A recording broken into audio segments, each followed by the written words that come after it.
Another example is Sangnakji.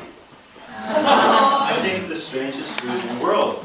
But actually it's a great thing about Korea because you can walk around outside the restaurants and see the tanks. And I love to watch the octopus move around. It's beautiful. And I want to take them home in my bathtub. But kids like to cut them up and eat them. And you should try it. Please try it, but try it with your friends. Don't go alone. And when I went with my friends, they didn't tell me to chew. You have to chew it a lot or you might die. Please chew the live octopus. Repeat, chew the live octopus. Chew the live octopus. Another example of extreme is sports massage. Massage sounds nice, but sports massage, don't do it. It's torture. George Bush would use it, and it's not a good thing. Let's go to another characteristic, which is extreme connectedness and togetherness of Korean society. And you can see this, a lot of examples. For example, there's about 200 music stores in Seoul, and they're all in one building. And the same thing is with some kind of food, like Shindongdong Dokdokyo. You can't get it except one street, and there's 30 restaurants on that one street. Electronic stores, they're all in the same place. And this also goes with people, because people like to go together. So your Korean friends, if you make some Korean friends, they'll say, let's go down to Myeongdong on Saturday afternoon. It's a nice day. Don't go. It's going to be so You're going to get bumped and hit. You're going to be like a worm, a can of worms. Don't go. Don't go.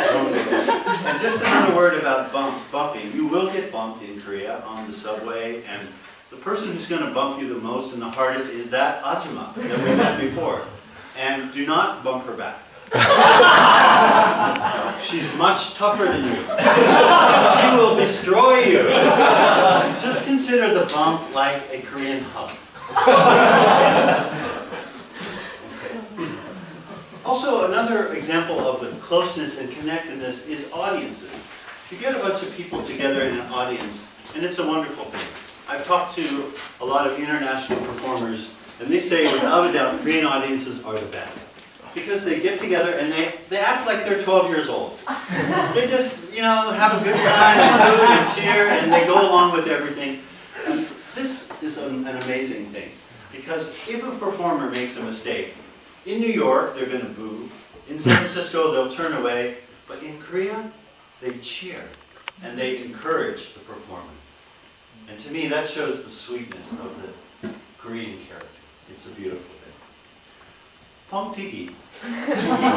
It's another example of closeness, how it brings people together. You go out, by the way, Pongtiki is a kind of rice cake like this, and you can have a lot of fun with it. You can poke holes in it and make You can use it as a frisbee. You can hit people on the head and pretend that you're fighting. But if you walk around with a thing of Pongtiki, a funny thing happens is that complete strangers will walk up to you and say, hey, give me Pongtiki. It brings out the connectedness of Korean society. Even a policeman walked up to me and said, hey, give me Pongtiki. Now, you may know about the Korean flag. It's one of the best flags that we have. And it's really interesting, except that the logo was stolen by How unfortunate. So I have a fix for that. I think we should put the Pongtiki. This is the real symbol of Korean society. Romance is another example where people come together. And when you come to Korea, you'll see, there's a lot of holidays. We have Valentine's Day, but they have a holiday every month. White Day, Black Day, and even a special extra one in November. Okay. And you'll see more couples shirts than you've ever seen before. And amazing thing is you'll see men holding a woman's purse. That's amazing. And I knew that it was time for me to leave Korea when I went on a date, and I had this urge to carry her purse.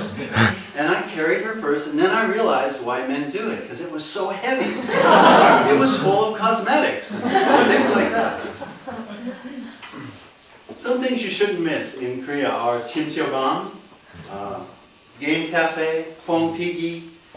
And this is a special thing that I'll tell you. If you don't have any money and you want to have some fun, then you go over to one of the big department stores like Lotte, and you go behind where you see the women in the parking garage. And they're doing this amazing dance. And I made friends with one of them, and they taught me a dance, and I'm going to show it to you in the meeting. What that means is there's no parking on the first floor. There is one space on the third floor, but I don't think you're skillful enough to go, so don't come. Come back another day. Now I want to teach you a little bit about the language, and the first word I want to teach you is wegu. That means that people are talking about you. The second word is very important. It's chincha, maybe the most common word, and you have to get it kind of in context with inflection. It's something like this. 아빠, 진짜? 아니야. 아빠, 진짜? The next word is perhaps the most important word I can teach you. And this word is if you get in trouble, you think Koreans are upset about something, and here's what you do. You say, 농담, and then you laugh. And then, as you're laughing, look around for the exit in case they don't laugh with you. The last word is, perhaps the most beautiful word, is 언젠가. It has two meanings. If a student says, I want to be a CEO, 언젠가, it means probably never. You meet somebody in a cafe at line and they say, let's get together, 언젠가, it means never. Last, I want to teach you a very useful phrase, and I really want to encourage you to be great English teachers. Korean people will open their hearts to you, they're curious about you, they want to be your friend. And let's just say this together, okay? Ready? Fighting! Fighting! Fighting! Fighting!